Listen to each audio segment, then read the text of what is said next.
America's Diesel Podcast. Brought to you by Diesel Power Products. America's Diesel Superstore. No salesman, Just enthusiasts. DieselPowerProducts.com. Your number one source for all things diesel.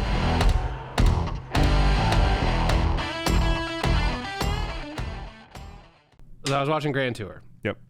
I've seen all the episodes, but you get bored and you watch everything and you're like, oh, I'll just watch this one over again.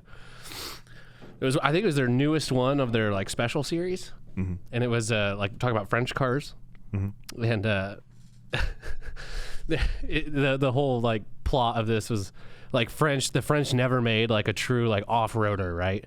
Because they don't need to, because the French like just don't give a shit about their cars, so they'll just take their minivan like up the hill. Yeah. They're like, America's got a Jeep, all these, G-Wagons and all these like four-wheel drive vehicles, and like, no, if you're French, why would you need another vehicle for that? Yeah. Just use this one. Do you have a vehicle? Guess what? Drive it off-road. It's off-road vehicle now. But yeah, exactly. But he said, Jeremy Clarkson said there's a quote that he says that I think is just so perfect, because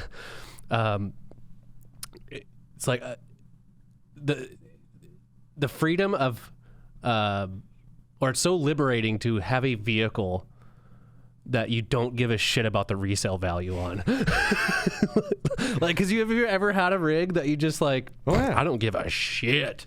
Like my Durango, like that was that rig. It's kind of the blue so truck. Freaking fun. Yeah. To just like, well, yeah, whatever happens. Smash. Yeah. Like, well, the right way to fix this is this, and this. And I got a self-tapper in 6 minutes. Yeah. And I'll figure it out. It's done. Yeah. Like, or not even fix it. Like, whatever. Just keep driving. Does it just drive? keep Yeah. going. Yeah. So I implore anybody out there to get a vehicle that you just don't give a shit about. This is a perfect. This really is. Yeah. The episode we're going to talk about today. The best way I can describe that option was, and I've talked about it before, but like when I first bought the blue truck, and me and Cooper were talking, and I was like, man, this thing is geared low from the factory. Like I can barely go on the freeway. Or somebody's like, we should do a tug. Someone mentioned like a tug of war between me and his Jeep. Oh. No, the Eco Diesel that he had. Oh yeah. And he's like, oh yeah, I'll take that. I was like, hold on, Cooper. There's a difference between this. Like on paper, yeah, you probably should. You're probably going to put it in 4-wheel drive and kind of creep forward. Here's the thing though. Are you willing to taco your Jeep? I'm willing to fold my truck in half to beat you on this, okay? Yeah. All right? I will put it in third gear, put it in the catch-up in 4 low, and fucking drop it, okay? And drop that clutch. I will spin until my frame's in the back seat. Yeah. Are you willing to do that? Yeah. And you can't see on his face, like Cooper's not the one to like back down from anything, but you can't. And we never officially put it on there, but you kind of see look on his face like, yeah, that's not a good idea. Yeah, I immediately regret that request. It might. Something's gonna fall off and shoot through the back of my Jeep on the truck. I'm like, yeah, and guess what? I'll still be pinned. Yeah. 3 wheels, don't care. Yeah. That's 75%. That's passing. Yeah, that's passing. That's a C in my day. It's a solid C. On a curve, that's a B plus. Yeah, that's a B plus. Yeah. The C's get degrees. Yeah, C's get degrees, baby. This week's podcast episode is brought to you by Fuel Bomb Diesel Additive, an additive designed for diesel enthusiasts, made by diesel enthusiasts. Ben, take it away. Hell yeah, dude. So this is our in-house Fuel Bomb fuel additive for your diesel truck. Our biggest thing here is making sure that you can pretty much always have diesel additive on you all the time. You've got a lot of other additives out on the market that they have anti-gel in there all the time. They have cetane in there all the time. They end up being big and bulky bottles.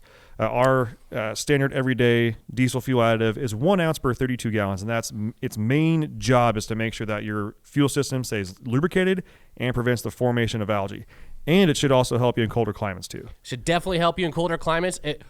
Along with cleaning your fuel system and maintaining it, it'll also help you bump that cetane number up for a more efficient burn of your diesel fuel. And if cetane is just what you're after, there's the Fuel Bomb Hellfire, which is our straight 8+ cetane enhancer. Yeah, and you guys asked, and we brought them back. We did go away from the bottles that didn't have the measuring little parts in there. We brought them back for you, so now you can measure out your 1 ounce per 32 gallons for the F-Bomb or 4 ounces per 32 gallons for the Hellfire.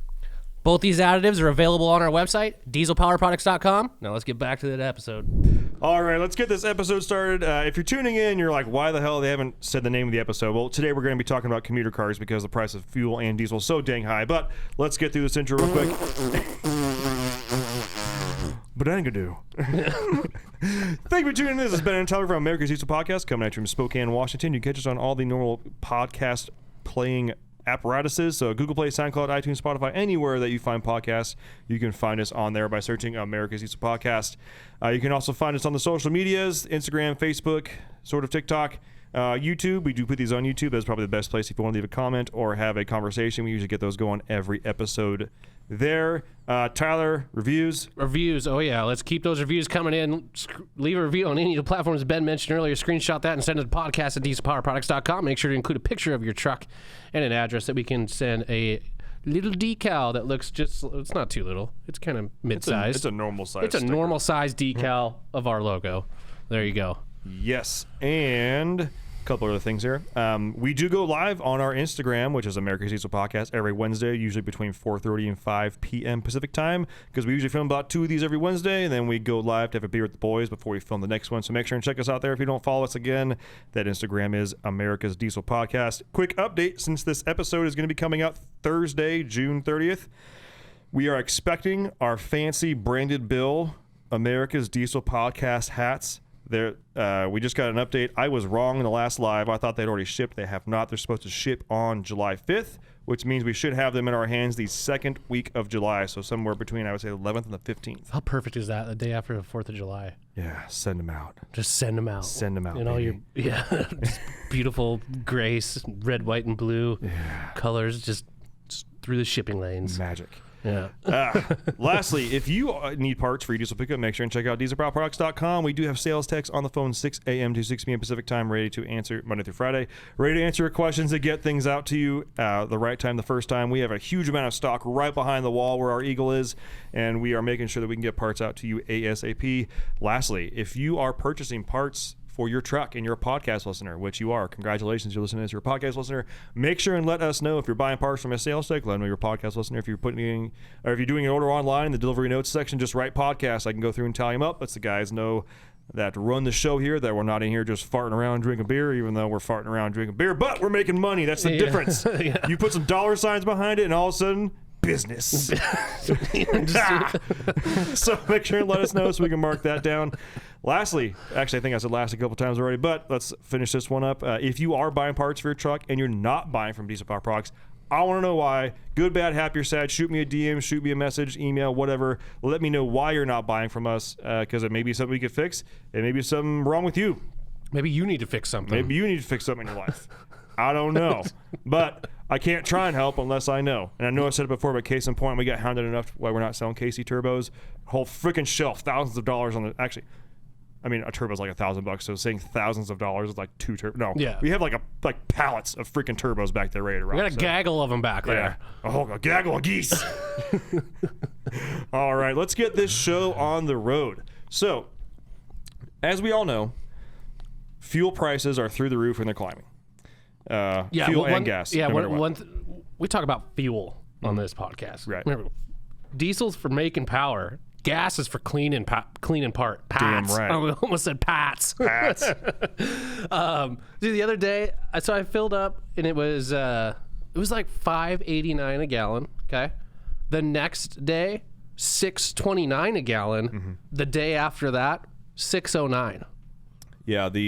So I gauge it every morning. I drive by the same Safeway on the way into work, and they have the diesel, and I go there to get diesel because it's right on my way, and I use the Safeway points. By the way, if you are trying to save money on fuel, and they do not sponsor this, and you shop at like Albertsons, Safeway, Vons, go to their gas stations. We do not spend a ton on groceries. We're not a huge family. I can still usually save at least, one time a month, 25 gallons. I can get up to $1 off. So... And the increments below there too. Sure. But I highly recommend getting into something like that.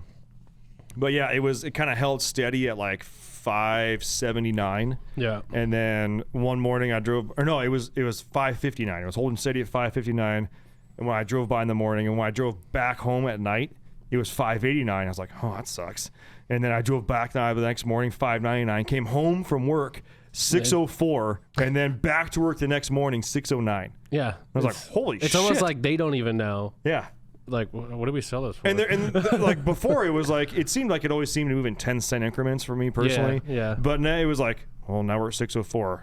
Can we go down to 603? Yeah. Mark it down 603. Oh, 604 back. Yeah, Go back. back up. Yeah. So it's just it's annoying for everybody. One other thing. So I did see that the old Bidesters wanting to what do you call it? A federal tax holiday. Yeah, that's so stupid. 24 cents. That's like you're gonna save money on your Memorial Day barbecues. What, 5 cents or whatever it was? It was like pennies, wasn't it? Well, it's like, and then I mean, the price is going to go up all the way leading into the weekend. The tax goes down. Great, 24 cents off. Now it's the same price it was 4 days ago normally. Yeah. And guess what? Are the prices going to go back down over the weekend? No. Yeah. He's literally that whole thing. You're literally getting. Everybody says like, at least buy me dinner before you take me out. It's like he's taking you out to dinner. Yeah. That's what he's doing. That 24-cent little. Yeah, I can find 24 cents in our parking lot. Yeah. I'm pretty sure I could just find it. Like that's nothing. That's nothing. I don't know if you guys noticed, but that's less than a quarter. Yeah, that's not even. 24 cents is less than a quarter. Fact check. Fact check that. Fact check true. Fact check true. Yeah. So as many people do, and myself included, which is what spurred this whole thing, is I'm thinking to myself like, all right, I'm going to try and get ahead of this. I need to find a good commuter vehicle. Yeah. So, as you guys know me, I bust out the Excel sheet. I'm like, let's find out, because I'm not going to sell one of my vehicles. I want to acquire another one to get better fuel mileage. Yeah. During this whole ordeal. And I immediately snapped towards the Honda.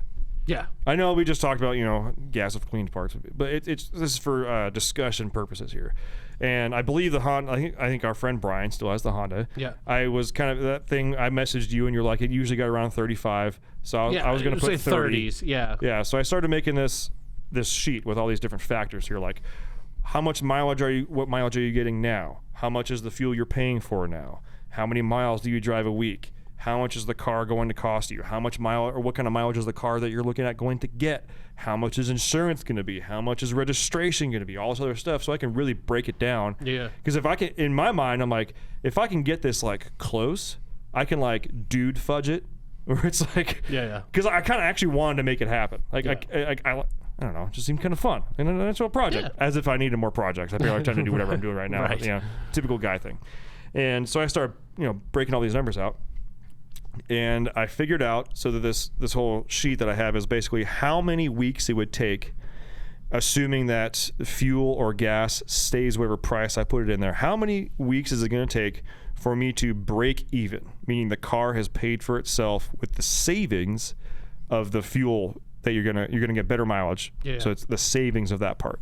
And here's the part that most people don't put into their calculations for this kind of stuff, is they assume, they don't think about the price of the car. They're like, I paid $10,000, this thing gets 45 miles a gallon. Like, yeah, it's great. Yeah, I'm saving money. Like, yeah, you saving money at the pump, but is it really saving you? Like, how many miles a week do you drive? Yeah. And what was your previous vehicle getting?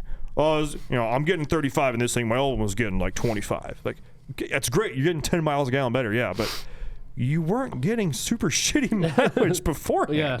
Like, how long would it take you to like so that's why I started crunching these numbers. And long story short, in that scenario, it was going to take me well over 100 weeks just to break even with how much I drive, because I don't drive a lot.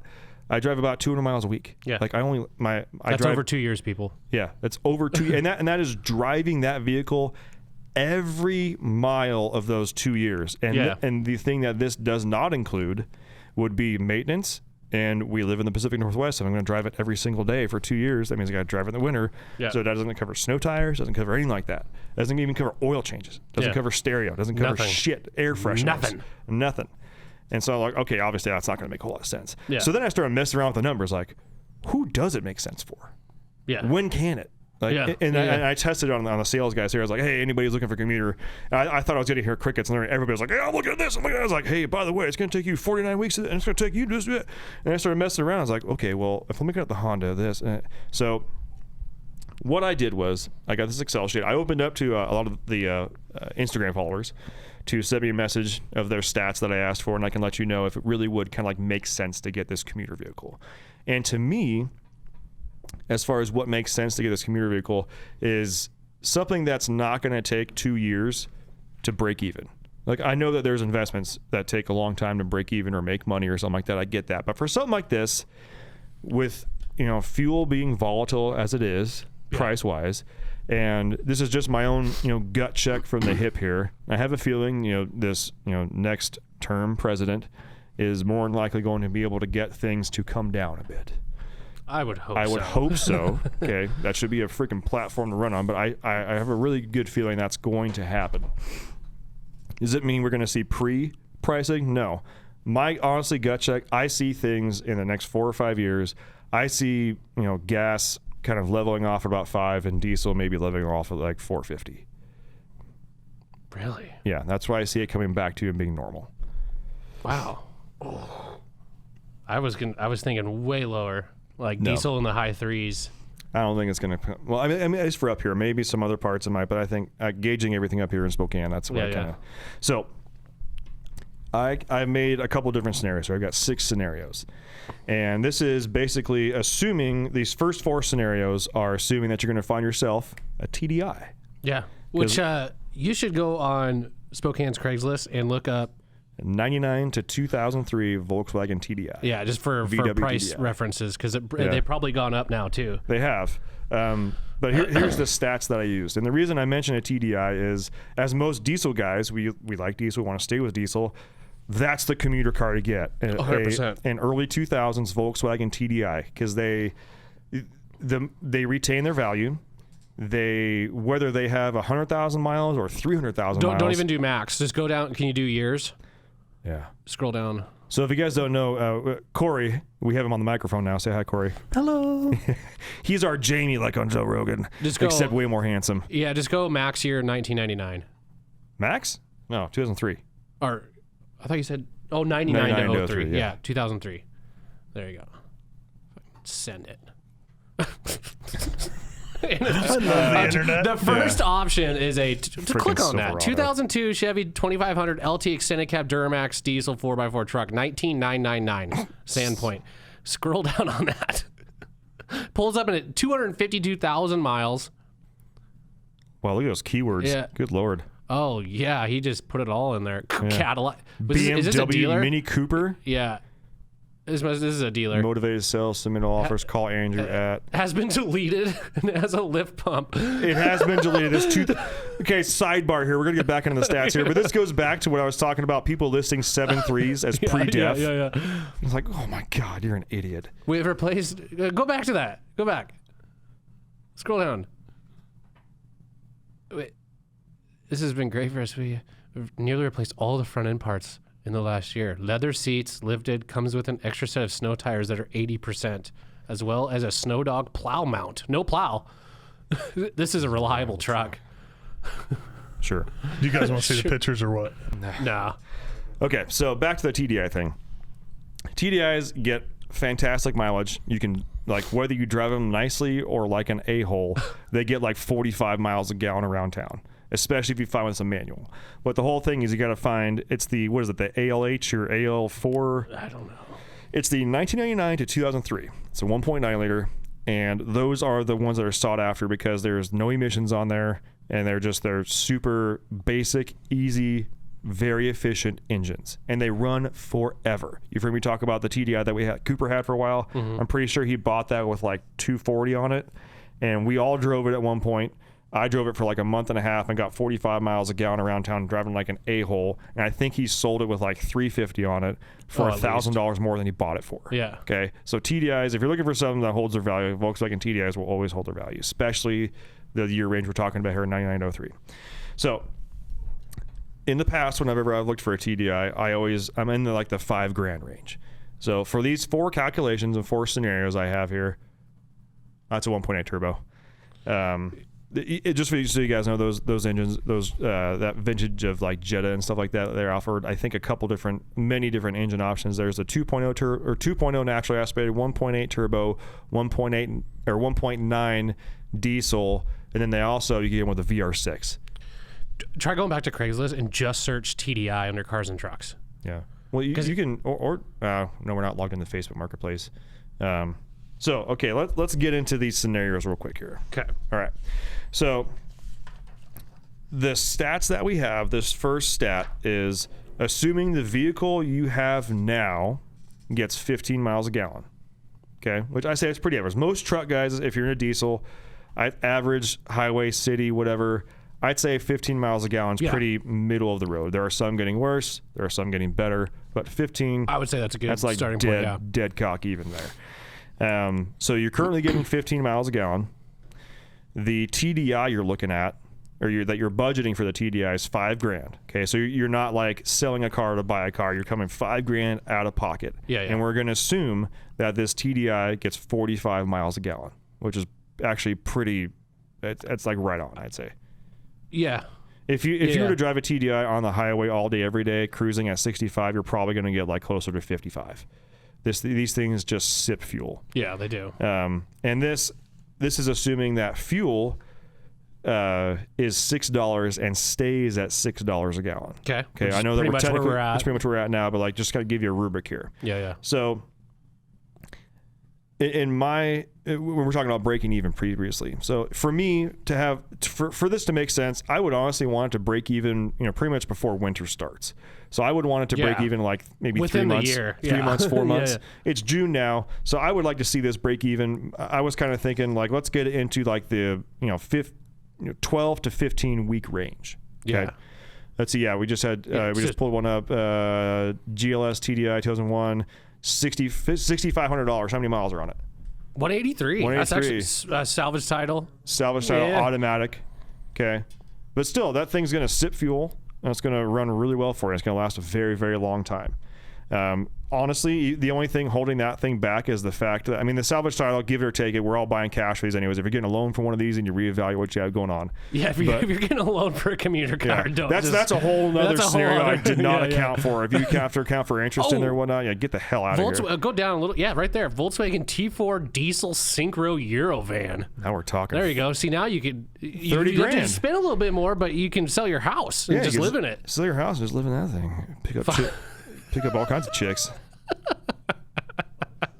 What are the mileage on that? I bet it's low. Whoa! 384,000 miles. $30,000. Good grief. Super 102 horsepower turbo diesel engine. I just need to point this line out right here. Super capable for all those Forest Service roads. What Forest Service roads are you going on? Because, wow.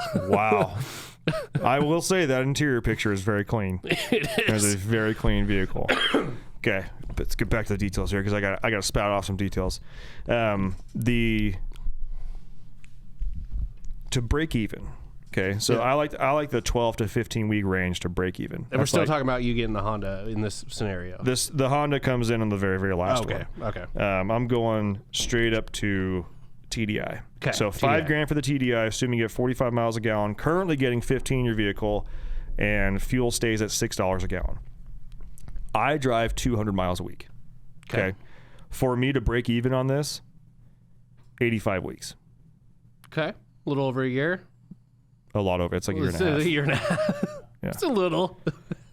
And the thing here is, as you start going up in the miles you drive per week, it starts making more and more sense. Right. So I scope this out, and then usually the last line that I had on all of these is like, how much would you have to, or how much of the variant would you have to change to actually for it to make sense? So if you say drive 300 miles a week, you break even in 59 weeks. You drive 400 miles a week, 45 weeks. 500 miles a week, 36 weeks. 600 miles a week, 30 weeks. 700 is 26 weeks. 800 is 23 weeks. So if you drive 800 miles a week, you would break even in 23 weeks. And I know 800 miles a week sounds like a lot, because it is. But keep in mind, like I have friends back in California that maybe like live in Modesto and work in the Bay Area. They're literally driving, it's like, 60 to 90 miles one way to work. Yeah. Okay. This is not uncommon in certain places, but it's still a lot. Yeah. So for me, I was always trying to get these down to 12 weeks. So to make this scenario work to where you could break even in like 12 and a half weeks, you'd have to drive 1,500 miles a week. So that's pretty improbable. If you're driving 1,500 miles a week, this is for you, first off. Yeah. But if you're driving 1,500 miles a week and you're currently getting 15 miles a gallon, first off, you probably should have done this way a long time ago. Like, come on. If you're driving that much a week, your company should be paying for your fuel at that point. True. So the next one that I switched up was same scenario, but let's say fuel jumps to $10 a gallon. Ooh. Let's say, and whenever the fuel changes price here, this is assuming it stays that same price for the entirety of this experiment. Yeah. Or at least close to it to where it would average out around there. So 15 miles a gallon current vehicle, $5,000 for a vehicle that gets 45 miles a gallon, gets to and stays $10 a gallon. 200 miles a week, break even in 53 weeks. Hey, that's a year. 300 drops down to 36, 400, 27, 500, 22, 600 drops down to 18, 700 drops down to 16, 800, 14, and 900, 12 and a half weeks. So the fuel cost makes a big difference there. 100%, yeah. It really does make a big difference. Here's a scenario where it starts making a little bit more difference as well. So now I changed. Let's say you're just driving a gas guzzling, diesel guzzling, let's say you're getting 10 miles a gallon. Okay. You're just driving let's say, let's say maybe your current vehicle is I know this is a diesel podcast, but maybe you're driving, an SVT Mustang that gets 8 miles a gallon, 10 miles a gallon, something like that, But okay, so $5,000 and factors stay the same here. So the only thing that changed in this one is that you're getting shittier mileage now. Okay. So 10 miles a gallon, commuter's $5,000, gets 45 miles a gallon.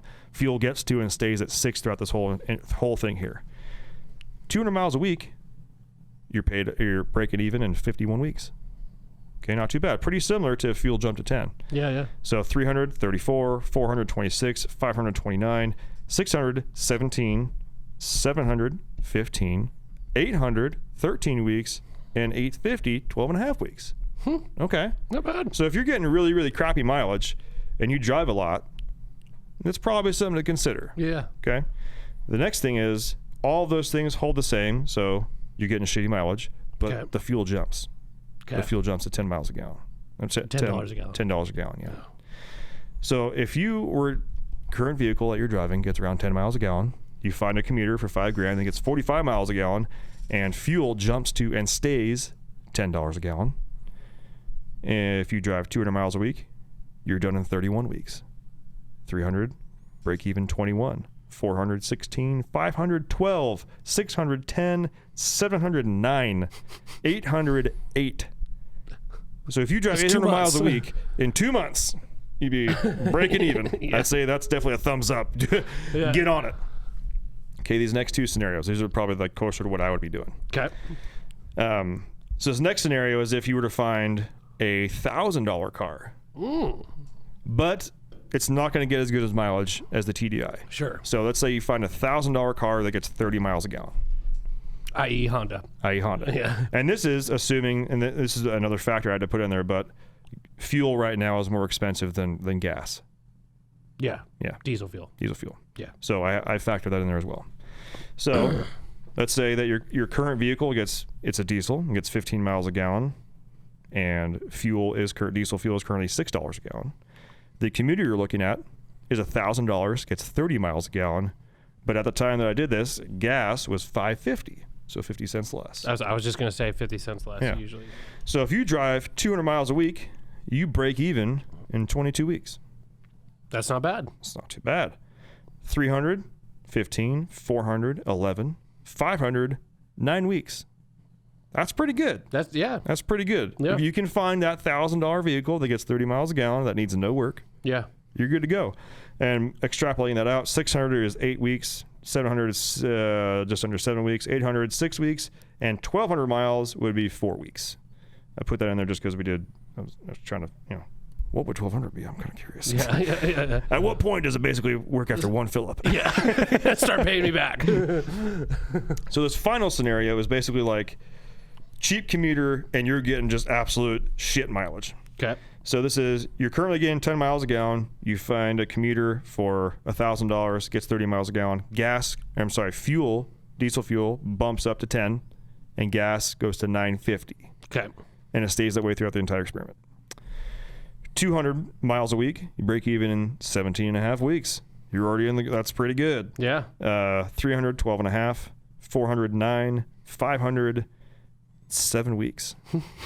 I feel like when I polled a bunch of people on Instagram, there were a lot that were around the 200. It seemed to be you're either like the 200-ish or you're like the 5 to 650. Yeah. And then there was a couple outliers here and there. But yeah, so and then 600 goes to 6 weeks, 700, 5 weeks, 800, 4 weeks. And just because we did 12 on the previous one, 1,200 miles a week, you would break even in 3 weeks.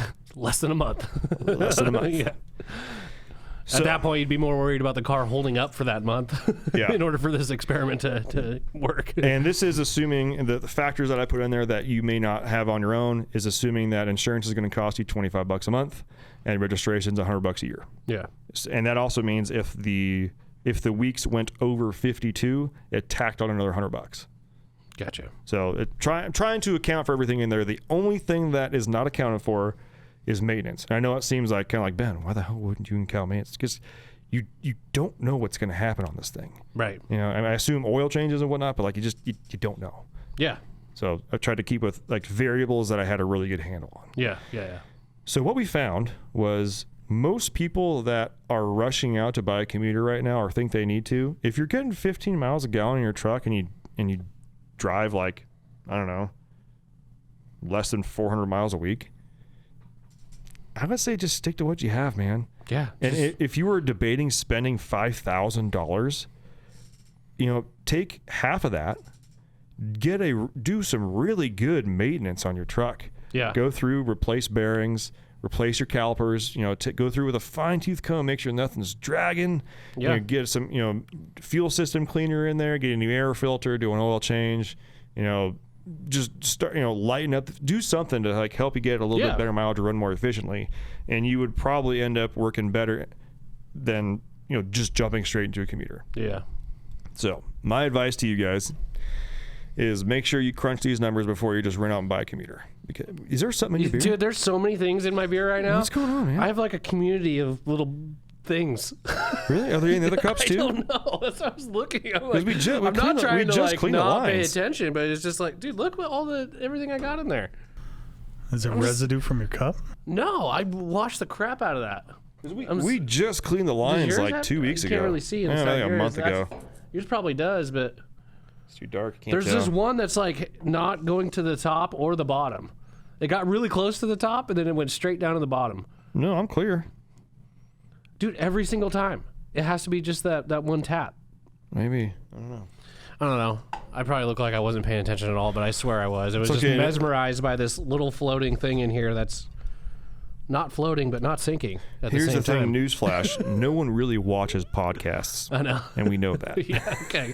Fair enough. People I was listen listening. to podcasts.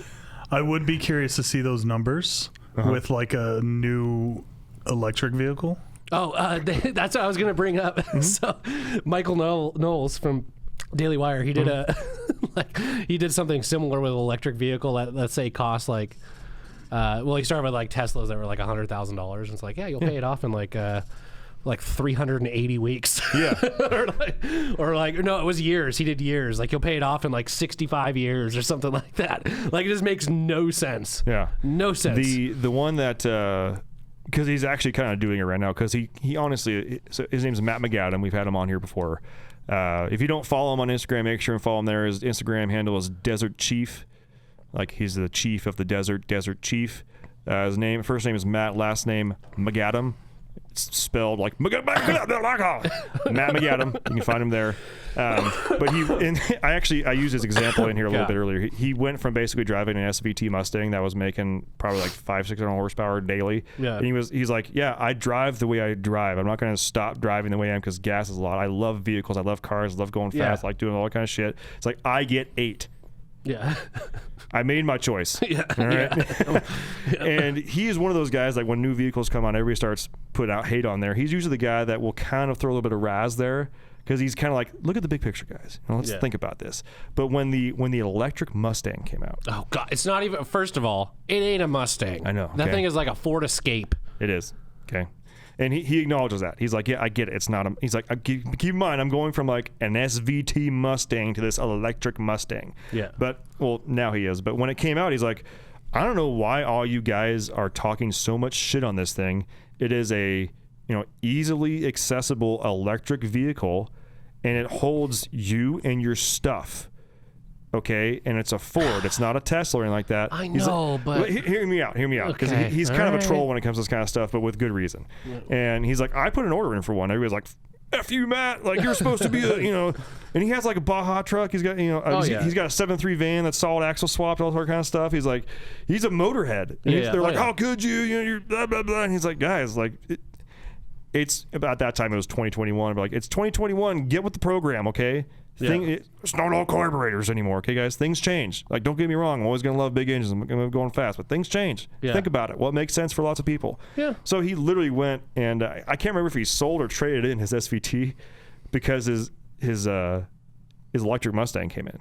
Oh gosh. And he's been driving that, and he's been putting up there. He's like, yeah, I hear there's a issue with gas or whatever. And he posted up how much it cost to charge him that night. It was like $4.85. But he's also the same guy, similar to Corey Willis, when he posted about, because Corey has a Tesla. Yeah. And he's also got a whole bunch of other vehicles as well. He's like, guys, I'm going to be honest. For jamming around, he lives in Southern California. He's like, for jamming around LA area, staying less than 200 miles away from home, zipping around here to there, it's great. I love it. It's zippy. It's fast. The AC works. It costs me, I can go 200 miles a day and it costs me $4.60 or whatever it is. That's kind of cool. But he's like, I took it on a road trip and it sucks. Yeah. It absolutely sucks. And it's like, yeah. And Corey said the same thing. He's like, as much as I love driving my Tesla around, it's fine. But like, if I'm going to go on a road trip, I'm getting in my truck. Yeah.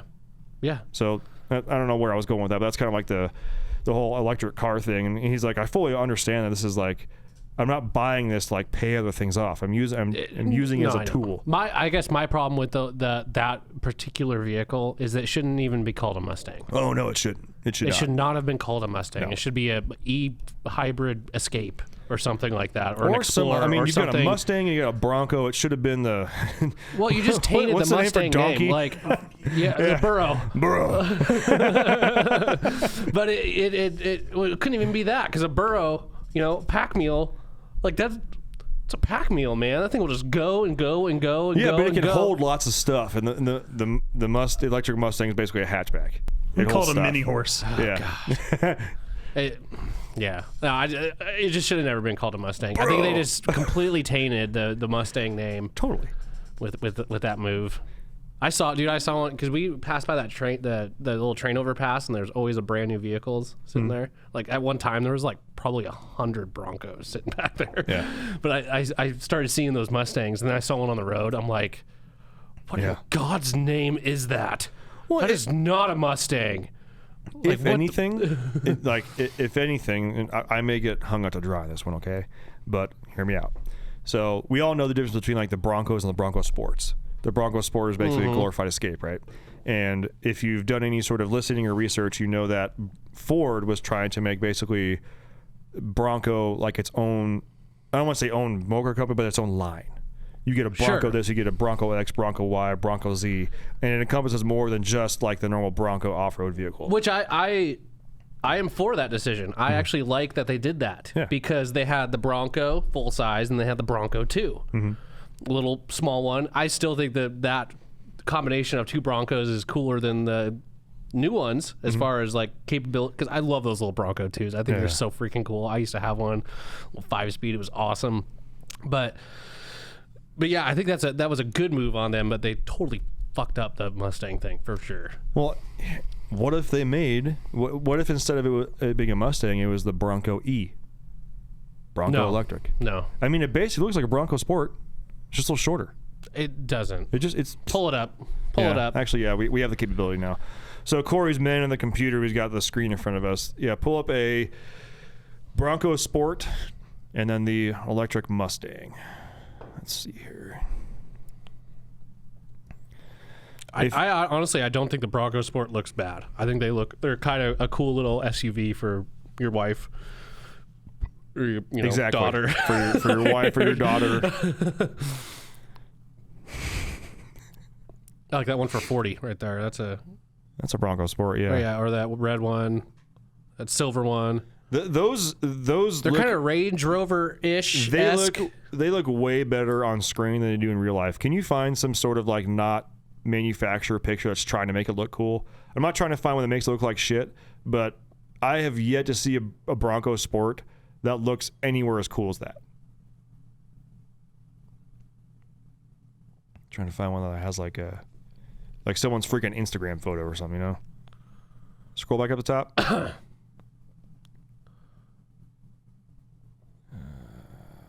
Failing here. But okay, I see what you say there about it being kind of like a Rover-esque, you know? Yeah, a little bit, you know. But I honestly... now Mustang electric. Oh, God. Pardon me, the barley juice. That looks like a Hyundai... Was it the Tuscany or the Tucson or whatever it's called? The Tiburon? No, the SUV. Do another tab and do Hyundai. It's Tuscany or something. I'm pretty sure. Tuscany sounds about right. Yeah, Tuscan. Tucson. Tucson? Is it Tucson? Tuscan? A bunch of idiots. From Tucson, Arizona. See, yeah, it looks like it.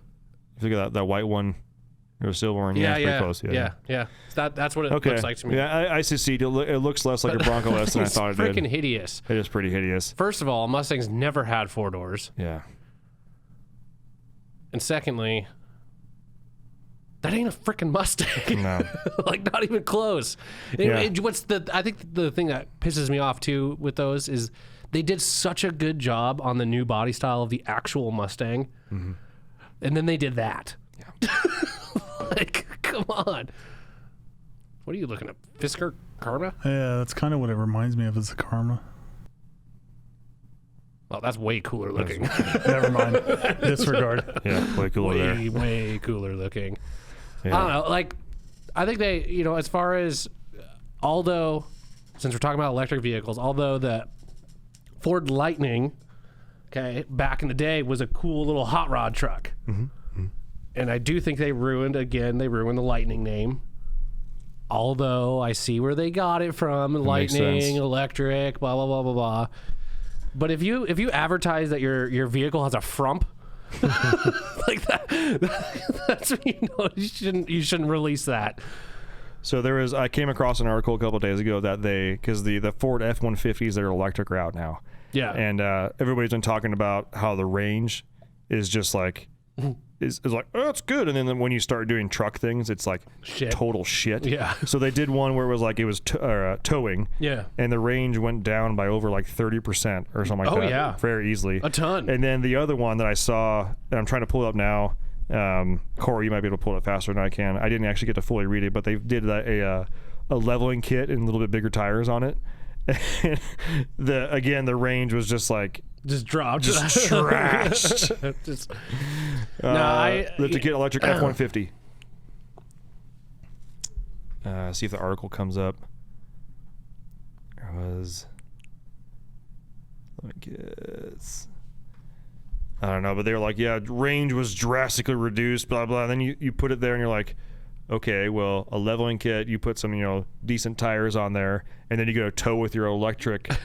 F-150, all of a sudden your range 90 miles. I think the electric cars have their place in big cities like your Seattle's, your Los Angeles, your your New York, that kind of stuff.